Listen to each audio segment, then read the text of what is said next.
marka inaan ku aad u saxsanay bay tilinay dawladda qaybta Department of Education inay waalidiinta la tashado la socodsiiyo waa arrin aad u muhiimsan annaka lafteedu waxaan aaminsan inaan nahay dawladooyinka ka saabsan ama taa xamilsan yihiin in annaka lafteedu aad muhiim u tahay in waalidiinta la shaqeeyaan waalidiinta marka la encourage gareeyo la support gareeyo boqolkiiba waa muhiim. However, the Department for Education is really clear that parents don't have the right to veto what is being taught in schools. They don't have the right to stop certain things being taught.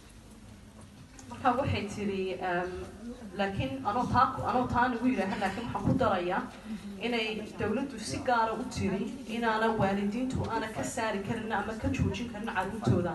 arrimaha la yiri u dhiga marka arrimaha jirto la yiri ilaa ma qasban calaykan caruurta loo dhigo weeyeen arrimaha ma ka saari karaan ma ka saari karaan qasab inay caruurtu dhigtaan weeyeen.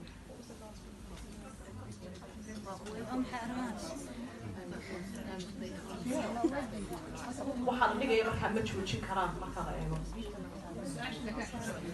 So schools and the local authority have to act in accordance with the Equality Act. In the Equality Act, it states very clearly that sexuality and religion are both protected characteristics, and they are both equally important. marka hadda la eego marka iskuulku inuu ku socdo iskuuliyaasha ku socdo wax la yiraahdo Equalities Act oo sharci ku saabsan dadka adigu in la ilaaliyo marka dadka la ilaalinayo waa la sheegay waa sagaal qaybood weyn laakiin dadka la ilaalinayo waxay soo halqaaday sexuality yani qofku doonayo inuu raaco oo hamad u haysto ama jecel yahay ama gabar ama nin ama inay loo daayo yani xaqooda tahay nooc jecel yihiin iyo diintaba marka labadaas waxay haystaan in xaq in la siiyo.